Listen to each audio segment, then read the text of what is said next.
এক, সুন্দর করে ওযু করলে। দুই, পায়ে হেঁটে মসজিদে গেলে। তিন, নামাজের পরে জিকির আজকার করলে। দেখবেন আপনাদের মসজিদে জুমার দিন খালি সালাম ফিরার পরে লাফ দিয়ে দাঁড়িয়েছে। আপনি যদি উমারের নিয়ম পালন করেন তো সমস্যা নেই। উমারের নিয়ম মানে যেমন দাঁড়ালছে করে ঘাট ধরে বসিয়ে, এটা হলো উমর রাদিয়াল্লাহু আনহুর নিয়ম। ঘাট ধরে কি করতে হবে? বসিয়ে দিতে। মসজিদ কেউ তোমার বাবার সম্পত্তি, তুমি মসজিদে এসেছো, মসজিদের নিয়ম নিয়ে চলতে হবে। তুমি মসজিদ যার, তার কাছে অনুমোদিত, এমনি বসা যায় না। আল্লাহ আপনার ঘরে বসবো কি, এইভাবে কি কথা হবে? পদ্ধতি হলো 2 রাকাত সালাত পড়ো, তাহলে অনুমতি হয়ে গেছে। মসজিদে বসার অনুমতি কি? 2 রাকাত সালাত। মসজিদ যার, তার কাছে অনুমতি নিয়ে বসতে হবে। তা আমি কি এখন আল্লাহকে বলতে পারবো যে আল্লাহ আপনার ঘরে বসবো কি? উনি কি আমাকে বলবেন যে বসেন? তো মানুষের সাথে তো আল্লাহ কথা বলেন না। এখন কি করতে হবে? পদ্ধতি কি? 2 রাকাত সালাত, এটাই পদ্ধতি। এই পদ্ধতিতেই আসতে হবে। তো সুন্দর করে ওযু, পায়ে হেঁটে মসজিদ আর সালাতের পরে বসে জিকির আজকার, এমনি তাৎক্ষণিক উঠা যাবে না। তারপর আল্লাহ রাসূল বলছেন, মান ফাআলা যালিকা আশা বিখাইরিন মাতা বিখাইরিন। এইভাবে উযু করলো যে, পায়ে হেঁটে মসজিদে গেল যে, কিছুক্ষণ বসে জিকির আজকার করলো যে, তার মরে যাওয়া ভালো, তার বেঁচে থাকা ভালো। তার মরে যাওয়া ভালো, তার বেঁচে থাকা ভালো। ওয়া কানা মিন খাতিয়াতিহি কারাজুলিন ওয়ালাদাতহু উম্মুহু। তারপর লোকটা হয়ে গেল সেই দিনের মতো যেদিন তার মাতাকে জন্ম দিয়েছে, নিষ্পাপ। কেউ যদি হজ করে আর হজ যদি কবুল হয়, তাহলে কি হয়ে যায়? সেদিনের মতো হয়ে যায়। তাতে 10 লক্ষ টাকা খরচ আছে, রিক্স আছে, টানা হেঁচড়া আছে। তারপর মোয়াল্লেম ফাঁকি দেয়। মোয়াল্লেম বলছে ভুল টুল হয়ে গেছে, আপনি 1000 রিয়াল দেন, মিটে যান। 500 রিয়াল দেন, আরো কত কি, তার কোনো হিসাব নাই। কত জিদ্দার, কত ঢাকার, কত কি যে করলো হুজুর। খালি বললো যে এ আর সেই, আমরা করতে থাকলাম। তারপরে যদি কবুল হয়, তাহলে সেদিনের মতো যেদিন মা জন্ম দিয়েছে। এবার দেখেন, মা জন্ম দিয়েছে যেদিন, সেদিনের মতো হওয়ার সহজ পথ: 1, সুন্দর করে ওযু। 2, পায়ে হেঁটে মসজিদ। 3, সালাতের বসে একটু পরে একটু জিকির। মনে থাকবে না? মনে হয় তো। রাসূল সাল্লাল্লাহু আলাইহি সাল্লাম বললেন, পৃথিবীর মানুষ, সুন্দর করে রুকু করো, সিজদা করো, আমি তোমাদেরকে পিছন থেকে দেখতে পাই। এটা হলো মুআজিজা। এখানে পিছনে চোখ নাই, নবীর পিছন দিকে চোখ ছিল না, কিন্তু দেখতে পেতেন। এটা কি? মুআজিজা, অলৌকিক ক্ষমতা। অলৌকিক ক্ষমতা বুঝেন? আর একটু বুঝিয়ে বলি। মুসা আলাইহিস সালামের সাথে জাদুর পাল্লা হলো কার? ফেরাউনের। তো 100,000 জাদুঘর নিয়ে এসে বললো যে কি করতে হবে? সাপ ছেড়ে দাও। রশ্মি লাঠি সাপ হয়ে গেল, বিশাল বিশাল সাপ মুসার দিকে ধাওয়া করে আসছে। তা আল্লাহ বলছেন যে তুমি দেরি করছো না, তোমার লাঠিটা ছেড়ে দাও। তো লাঠিটা যেমন ছেড়েছে, তেমন মাঠে যা সাপ ছিল একবারই ধরে নিয়েছে। তো এই তো বুঝতে ভুল হচ্ছে ফেরাউনের। মাঠে কেন, সারা পৃথিবী জুড়ে যদি সাপ করে দেওয়া হতো, আর এই লাঠিটা ছেড়ে দেওয়ার পরে পৃথিবী যদি একটা সাপ থেকে যেত, তাহলে আল্লাহর শক্তি দুর্বল প্রমাণ হতো। এই মাঠ কেন, সারা পৃথিবী জুড়ে যদি সাপ পূর্ণ করা হতো, তারপরে লাঠিটা ছেড়ে দেওয়ার পরে যদি একটা সাপ থেকে যেত, তাহলে কার শক্তি দুর্বল হতো? আল্লাহ। এলো অলৌকিক ক্ষমতা। তেল নাই, ইঞ্জিন নাই, চেয়ারে বসে বলছেন সুলাইমান আলাইহিস সালাম, চলো। কোথায় যেতে হবে? ইরাক। উঠতে উঠতে সকালই চলে গেছে ইরাক। এর নাম হলো মুআজিজা, অলৌকিক ক্ষমতা। তো পিছন দিক থেকে দেখতে পাচ্ছেন, এটা কি? অলৌকিক ক্ষমতা। বারা ইবনে আযিব রাদিয়াল্লাহু তাআলা আনহু বলেন, রুকুন নবী সাল্লাল্লাহু আলাইহি সাল্লাম সুজুদুহু বাইনা সাজদাতাইনি ওয়া রাফু মিনার রুকুই মা খালাল কিয়াম ওয়াল কউদ কারিবিন মিনাস সামাই। শুনেন, রুকুর সময় যতটুকু, রুকু থেকে উঠে দাঁড়িয়ে থাকার সময় ততটুকু, সিজদার সময় যতটুকু, সিজদা থেকে উঠে দাঁড়িয়ে থাকার সময় ততটুকু, দাঁড়ানো এবং আত্মাহেতর বৈঠক ব্যতীত সব সমান সমান, সব সমান সমান। যতক্ষণ রুকুতে থেকেছেন ততক্ষণ রুকু থেকে উঠে দাঁড়িয়ে থাকতে হবে। এমন কত যদি মসজিদে যদি বেশিক্ষণ দাঁড়ান দেখবেন সব বাকিগুলো চলে গেছে সিজদায়, উঠে গরম হয়ে যাবে। হে কি ব্যাপার, কিন্তু হুজুর তো যায়নি, আমরা দেখি আগে সবাই চলে গেছে। হাদিস বুখারী মুসলিম। রুকুতে যতক্ষণ ছিল দাঁড়িয়ে ততক্ষণ থাকবে, মোটামুটি সমান সমান। সিজদায় যতক্ষণ ছিল সিজদা থেকে উঠে ততক্ষণ থাকবে। এবার পরের হাদিস শোনেন। আনাস রাদিয়াল্লাহু তাআলা আনহু বলেন, ইজা কামা রাসূলুল্লাহ সাল্লাল্লাহু আলাইহি ওয়াসাল্লাম মিনার রুকুয়ে ফানাহানু নাকুল কাদ আওহামা। আল্লাহ রাসূল রুকু থেকে উঠে দাঁড়িয়ে আছেন, দাঁড়িয়ে আছেন, দাঁড়িয়ে আছেন।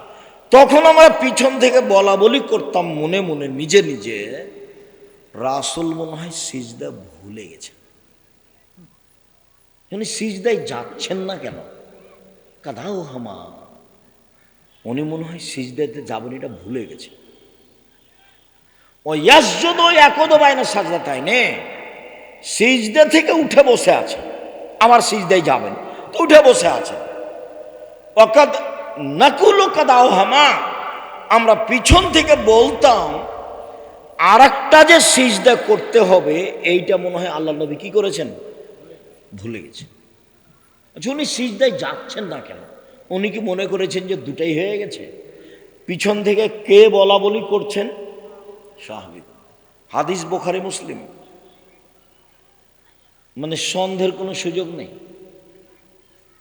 যারা যারা আমার উপরে দুর্বলতা পোষণ করেছে তারা আমার উপরে মনের রাগ আছে সেজন্য বলেছে। আমি বলেছি যে আম গাছে জাম ধরতে পারে ধরে না, অমাবস্যার রাতে চাঁদ উঠতে পারে উঠে না, সুঁয়ের ছিদ্র দিয়ে লাঙ্গলের ফাল ঢুকতে পারে ঢোকে না, সুঁয়ের ছিদ্র দিয়ে লাঙ্গলের ফাল ঢোকে যেতে পারে, আম গাছে জাম ধরে যেতে পারে, অমাবস্যার রাতে চাঁদ উঠে যেতে পারে, এগুলো ঘটে যেতে পারে। আমি যেই কথা বললাম সেই কথাতে সন্দেহ আছে বলে কিয়ামত পর্যন্ত চেষ্টা করলে সরিষা ঢোকানো যাবে না, তার নাম বুখারী মুসলিম। তো এখন ওরা মনে করেছে যে উনি এটা নিজের কথা বললেন, তখন খেপে গেছে। আমি কোনোদিন এরকম পর্যায়ে নিজের কথা বলিনি। তখন আমি কোন কথাটা বলেছি যে হ্যাঁ এই কথাটা কোন হাদিসে আছে, বুখারী মুসলিমে আছে। আমার তো সাহস আছেই, যার কারণে আমি নির্ভীক বলি। সন্দেহযুক্ত কথা আমি 90 সাল থেকে নিয়ে এখন পর্যন্ত কোনোদিন বলিনি। তবে আমি মানুষ, কোথাও ভুল ত্রুটি থাকতেও পারে। আমি শরীয়তের নামে, ধর্মের নামে মিথ্যা কিছু বলে, রূপক কিছু বলে পরকাল হারাতে রাজি নই। আমার জীবনে যেটা সবচেয়ে সাহস সেটা হলো আমি জাতির কাছে ধর্মের নামে ফাঁকি দিইনি, এটা আমার বেশি সাহস। প্রতিষ্ঠান চালাতে গিয়ে 10 পয়সার ক্ষতি করিনি, এটা আমার সাহস। তবু আমি মাঝে মধ্যে বলি যদি কোথাও 19-20 হয়ে গিয়ে থাকে তা আমি বেতন নিই না, প্রতিষ্ঠানে পড়ায় আমি বেতন নিই না, তো 19-20 হলে তুমি ওইটাতে পার করে দিও। আমি প্রতিষ্ঠানের কাছে জিম্মি নই। তো যেহেতু লক্ষ লক্ষ কোটি টাকার ব্যাপার, প্রতি মাসে 40 লাখ টাকা বেতন লাগে। কত লাখ টাকা? 40 লাখ। তাতে এটা দারোসা নাকি? দারোসার লোকও আছে, কত টাকা যে দেয় তা আমি বলতে পারছি না। এখন যদি দারোসার লোক বলে আপনারা এইসব 1 পয়সা দিই না, তা আমার কিছু করার নেই। তবে চলছে জামিয়া সালাফি, 5000 প্রায় ছেলে মেয়ে, 300 জন শিক্ষক শিক্ষিকা। রাজশাহীতে যেটা সেটা হলো প্রায় 50 বিঘা জমির ওপরে, রূপগঞ্জে যেটা সেটা প্রায় 100 বিঘা জমির ওপরে, দিনাজপুরে যেটা সেটা প্রায় 20 বিঘা জমির ওপরে। ময়মনসিংহে যেটা জমি রেডি প্রায় 10-12 বিঘা, কুষ্টিয়ায় যেটা জমি রেডি প্রায় 10-15 বিঘা, ঝিনাইদহ যেটা রেডি প্রায় 5 বিঘা, ফেনীতে যেটা রেডি প্রায় 10-12 বিঘা, চট্টগ্রামে যেটা রেডি সেটা 10-12 বিঘা, চট্টগ্রাম শহরে যেটা সেটা একটু কম, একটা 10 শতক আর একটা মনে হয় 30 শতক, একবারে শহরে, হালি শহরে, আনন্দবাজার হালি শহর চট্টগ্রাম। আলহামদুলিল্লাহ। সম্মানিত দিনী ভাই বোন, তো সবচেয়ে বেশি শক্ত কোথায় আমি আছি? আমার দৃঢ়তা কাজ করে, দিন ধর্মের কথা বলি, এতে আমার কোনো সন্দেহ কাজ করে না, কোনো সন্দেহ নেই। সম্মানিত দিনী ভাই বোন, আয়েশা রাদিয়াল্লাহু তাআলা আনহা বলেন, কানান নবী সাল্লাল্লাহু আলাইহি সাল্লাম ইকসুরু ফির রুকু'i ওয়াস সুজুদে সুবহানাল্লাহি ওয়া বিহামদিহি সুবহানাকা আল্লাহুম্মা রাব্বানা ওয়া বিহামদিকা আল্লাহুম্মা আগফিরলি। আল্লাহর নবী রুকু এবং সিজদায় বেশি বেশি বলতেন সুবহানাকা আল্লাহুম্মা রাব্বানা ওয়া বিহামদিকা আল্লাহুম্মা আগফিরলি। হে আল্লাহ, তোমার প্রশংসা সহকারে তোমার পবিত্রতা বর্ণনা করছি, আমাকে ক্ষমা করো। মুখস্থ না থাকলে মুখস্থ করে নিতে হবে। তোমাদের সময় দিলাম একদিন 24 ঘন্টা, আর মুরব্বীদের সময় দিলাম 7 দিন, মুখস্থ করতেই হবে ইনশাআল্লাহ। সব বইয়ে পাবেন, মহতারাম আমিরে জামাত ডক্টর আসাদুল্লাহ গালেবের বইয়ে পাবেন। আমরা যে ভাঙাচোরা ছেঁচড়া মেচড়া বই লেগেছি, রাসূল সাল্লাল্লাহু আলাইহি ওয়াসাল্লামের সালাত বনাম প্রচলিত সালাত, এতেও আছে আলহামদুলিল্লাহ। আমি মানুষ হিসেবে চেষ্টা করেছি নিজের কোনো কথা এখানে না পেশ করা, গোটা বইয়ের শুরু থেকে শেষ পর্যন্ত। সুবহানাকা আল্লাহুম্মা রাব্বানা ওয়া বিহামদিকা আল্লাহুম্মা আগফিরলি বলা তো অভ্যাসই হতে হবে। দুয়ার মধ্যে এটা সবচেয়ে বেশি গুরুত্ব রাখে। 2, আয়েশা রাদিয়াল্লাহু তাআলা আনহা বলেন, কানান নবী সাল্লাল্লাহু আলাইহি ওয়াসাল্লাম ইয়াকুলু ফি রুকুইহি ওয়া সুজুদিহি সুবহান কুদ্দুসুন রব্বুল মালাইকাতুর রূহ। সুবহান কুদ্দুসুন, তিনি পবিত্র, কুদ্দুসুন, তিনি অতীব পবিত্র, রব্বুল মালাইকাতে, তিনি সব ফেরেশতার প্রতিপালক, ও রূহ জিবরাইলের প্রতিপালক। ইনি পার্সোনাল ফেরেশতা, দামি, খুব সম্মানী। চটকার আর একটা কথা মনে পড়লে একটু বলি, আপনাদের উপকারে আসবে। সেটা হলো এই যে আমাদের নবীকে জিবরাইল আলাইহিস সালাম নিয়ে যাচ্ছেন আল্লাহর কাছে মেরাজ। তো এখন প্রথম আকাশে গিয়ে দেখেন দরজা বন্ধ, তো জিবরাইল বলছেন দরজা খুলেন, তো পাহারাদার বলছে কে? বললাম জিবরাইল। আপনার সাথে কে? মোহাম্মদ। আপনাকে পাঠানো হয়েছিল? জি, পাঠানো হয়েছিল। আচ্ছা, সাধারণ পাহারাদার এত বড় কথা বলছে মানে ঠেকিয়ে রেখেছে, ঢুকতে দিচ্ছেন না। পাহারাদারের ক্ষমতা, পাহারাদার ঘুমাতে পাবে না এবং প্রধানমন্ত্রীকে ঢুকতে দিবে না, মালিককে ঢুকতে দিবে না চিনতে না পারলে। বুঝাতে পারিনি কথা? ফ্যাক্টরির মালিককে ঢুকতে দিবে না চিনতে না পারলে, এটা উচিত, চাকরি থাক আর না থাক। কোন ব্যক্তিকে না চিনে ঢুকতে দিবে না। এ দেখেন, সাধারণ ফেরেশতা ঠেকিয়ে রেখেছে কাকে? ফেরেশতা জগতের সবচেয়ে দামি ফেরেশতাকে, জিবরাইলকে। মানুষের জগতের সবচেয়ে দামি মানুষকে কাকে? মুহাম্মদ সাল্লাল্লাহু আলাইহি ওয়াসাল্লাম। কত জেরা, আপনি কে? জিবরাইল। আপনার সাথে কে? মুহাম্মদ সাল্লাল্লাহু আলাইহি ওয়াসাল্লাম। পাঠানো হয়েছিল? জি, পাঠানো হয়েছিল। কত জেরা। পাহারাদার পুরো স্পষ্ট হবে নিজের কাছে যে ইনি কে, তারপরে দরজা খুলবেন। তন্দ্রা গেলে পাহারাদারি চলবে না, ঘুমালে পাহারাদারি চলবে না, যে আসলো তার জন্য খুলে দিলে পাহারাদারি চলবে না।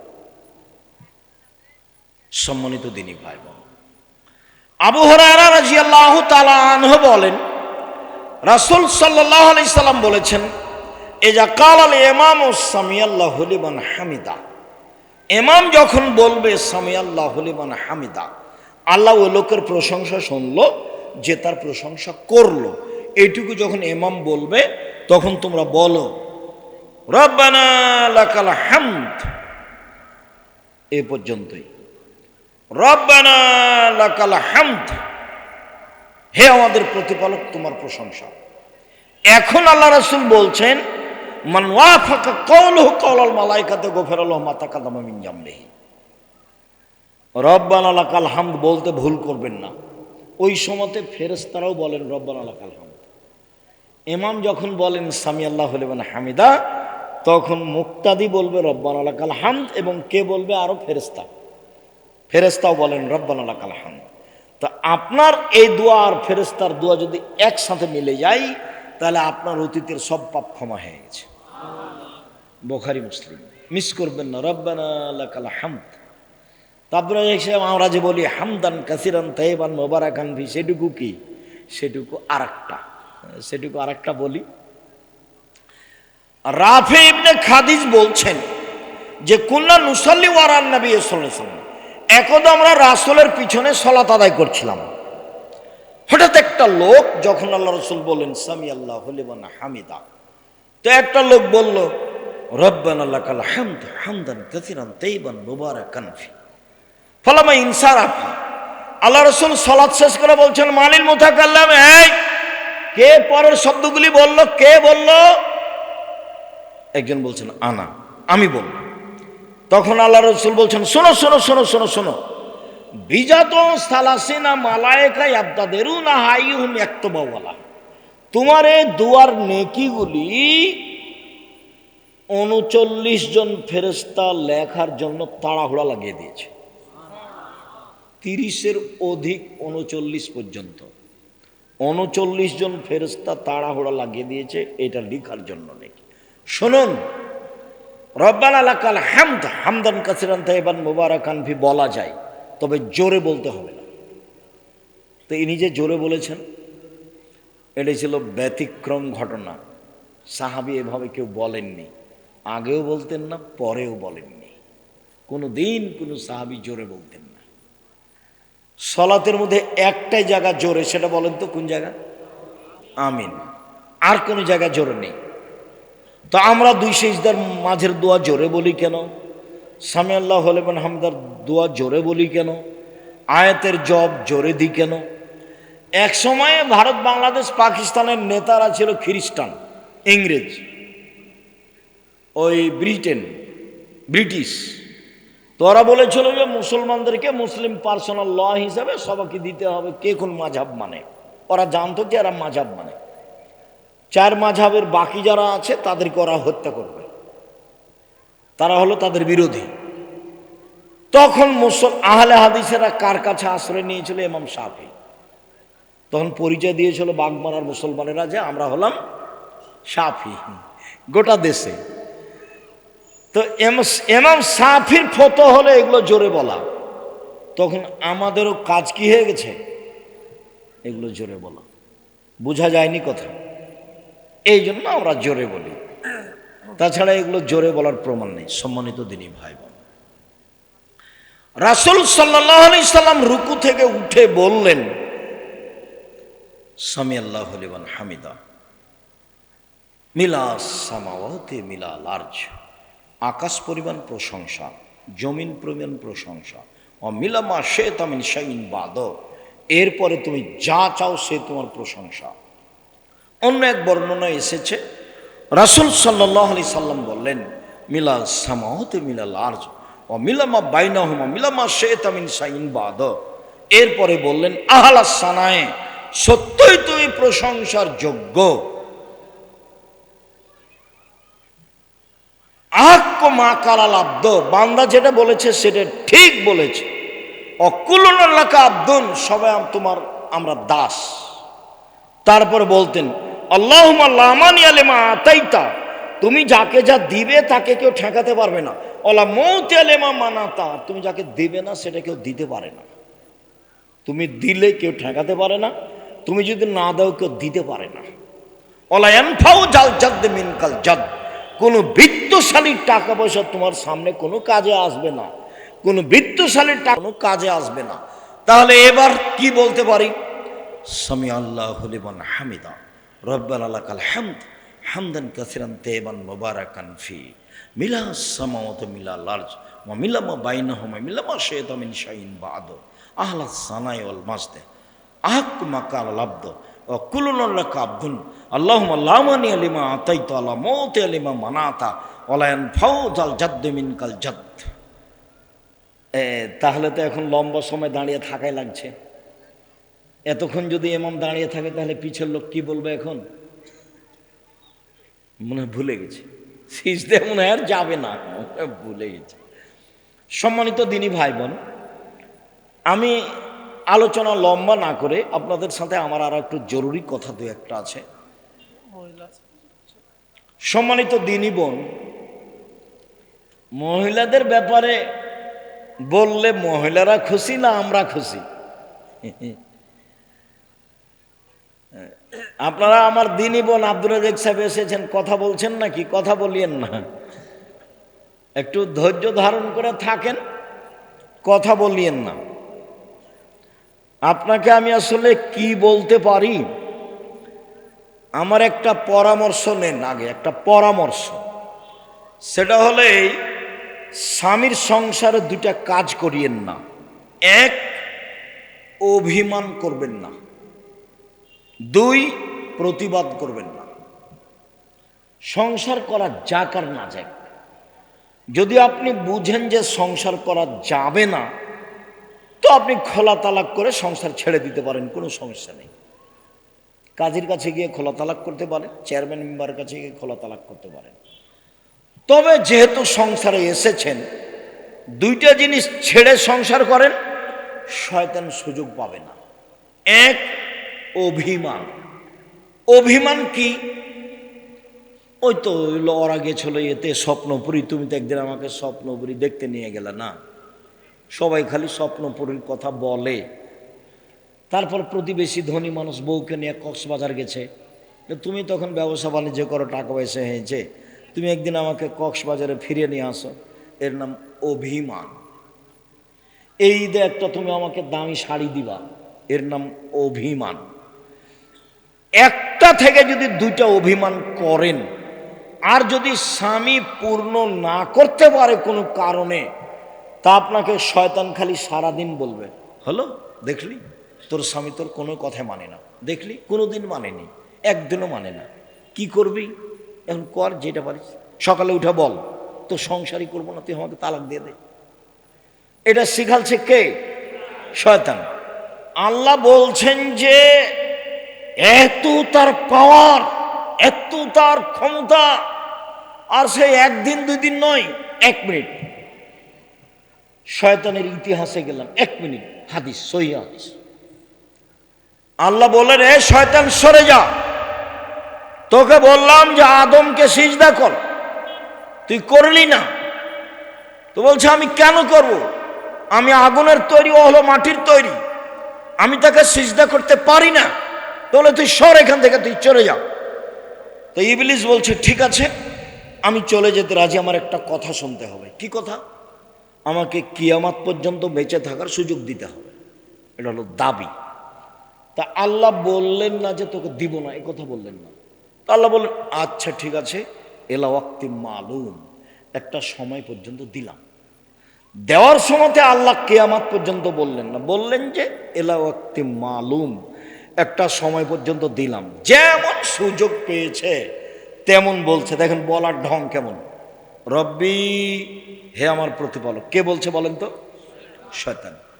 রব্বি, হে আমার প্রতিপালক, ও ইজ্জতেকা, তোমার সম্মানের কসম, লাউবিয়াল ইনসানা মাদামা তারহুম ফি আসাদিহিম, আদমের ছেলে মেয়েকে আমি ভুল পথে নিয়ে যাব, পাপ করাবো করাবো করাবো, ওর দেহে যতদিন শ্বাস আছে ও আমি তাকে পাপ করিয়েই ছাড়বো।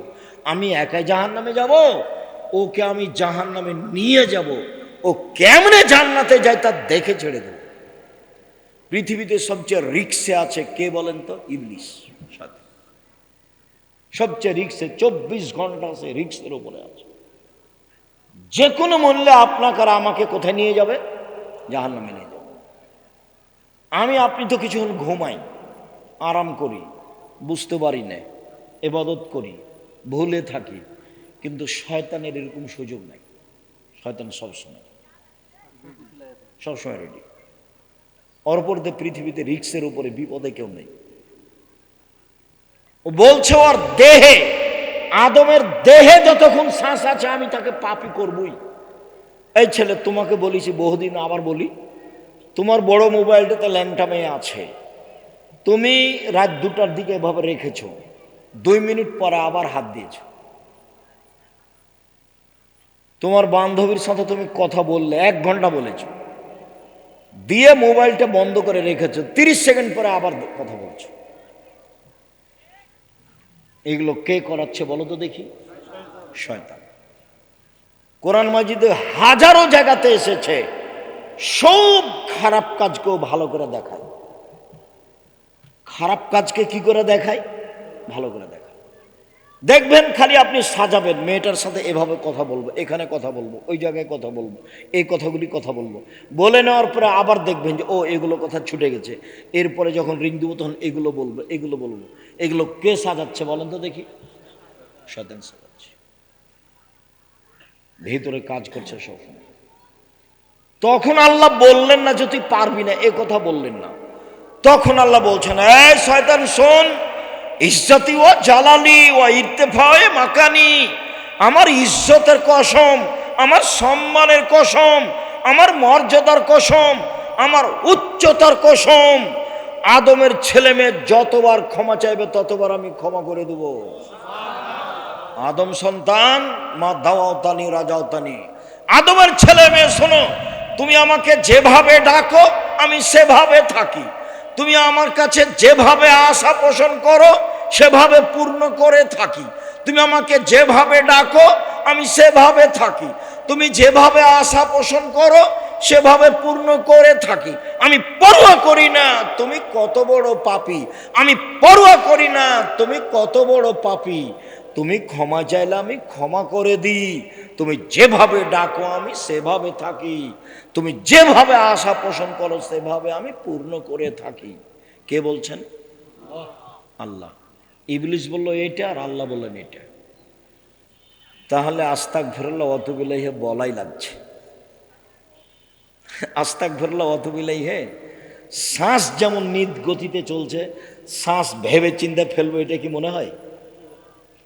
শ্বাস যে আসছে আর যাচ্ছে, তো কোনো চিন্তা ভাবনা আছে কি? খাওয়ার টাইমের জন্য চিন্তা ভাবনা করা লাগে, কিন্তু শ্বাসের জন্য চিন্তা ভাবনা লাগে না। আস্তাগফিরুল্লাহ ওয়া আতুবু ইলাইহি এভাবে চলে আসতে হবে বেখিয়াল। নৌকাতে উঠলাম, দোয়া আস্তাগফিরুল্লাহ ওয়া আতুবু ইলাইহি, খেতে বসতে যাচ্ছি আস্তাগফিরুল্লাহ ওয়া আতুবু ইলাইহি, ঘুমাতে যাচ্ছি দোয়া পড়বো আস্তাগফিরুল্লাহ ওয়া আতুবু ইলাইহি, রাস্তায় চলছি ভ্যানলাতে উঠে আস্তাগফিরুল্লাহ ওয়া আতুবু ইলাইহি। এটা চলে আসতে হবে মুখে স্বাভাবিকভাবে, এটা ছাড়া আল্লাহ করবেন না। আল্লাহ রসুল বললেন যে দামি সম্পদ এক লেসানুন জাকের, ওই জিহ্বা যে এরকম ডাকতে পারে। 3 কালবুন শাকের, আলুর দাম গেছে গেছে, যাক তাতে আসে যায়, যা হয়েছে আলহামদুলিল্লাহ, সামনে বছর হবে। একেবারে হয়রান হয়ে মাথা খারাপ, আর আলুর ব্যবসা করব না, এ করবো না, সে করবো না, বাদ অন্য কিছু করবো, এগুলো একটা বলা হবে না। ব্যবসা রিস্ক নিয়ে করতে হবে। একবার গেছে সব আরো 10 বার আসবে, এগুলো হয়রানি হওয়া হবে না। আলহামদুলিল্লাহ, কি বলতে শিখতে হবে? আলহামদুলিল্লাহ। আর ওই স্ত্রী দামি সম্পদ যে স্ত্রী স্বামীকে দিনের ব্যাপারে সহযোগিতা করতে পারে, দিনের ব্যাপারে সহযোগিতা করতে পারে। তো তোমাকে দিনের ব্যাপারে কি সহযোগিতা করবে? তুমি তো খালি গরম দেখাও, টাকা দিতে দেরি করেছে, কি সহযোগিতা করবে? তুমি রাত 12টায় গেছো, তোমার হাত পা ধরে বলবে আপনাকে আমি খুব ভালোবাসি, আপনার সাথে একসাথে খাবো, এই জন্য ভাত আমি রেখে দিয়েছি, তরকারি আমি রেখে দিয়েছি, আমি আপনার অপেক্ষায় আছি, আমি আপনাকে আমার জীবনের চেয়ে ভালোবাসি, আপনার পায়ের নিচে আমি নিজেকে মিটিয়ে দিতে চাই, আপনাকে আমি কত ভালোবাসি তা আমি অন্তর খুলে আপনাকে দেখাতে পারবো না, আপনি যা বলবেন সেটা আমি করব যদি পাপ না হয়, যা বলবেন সেটা আমি করব যদি পাপ না হয়। যদি বলেন সারা রাত পা টিপে দিতে হবে, প্রস্তুত আছি, যদি বলেন সারা রাত মাথার পাশে দাঁড়িয়ে থাকতে হবে, প্রস্তুত আছি। যা বলবেন তাই, যদি পাপ না হয়। আমার একটা কথা শোনেন, এশার সালাতের পরে বাড়ি চলে আসবেন। এশার নামাজ শেষ, বাড়ি চলে আসবেন। এটা হলো মহিলা তার স্বামীকে কি করছে, দিনের উপরে সহযোগিতা করছে।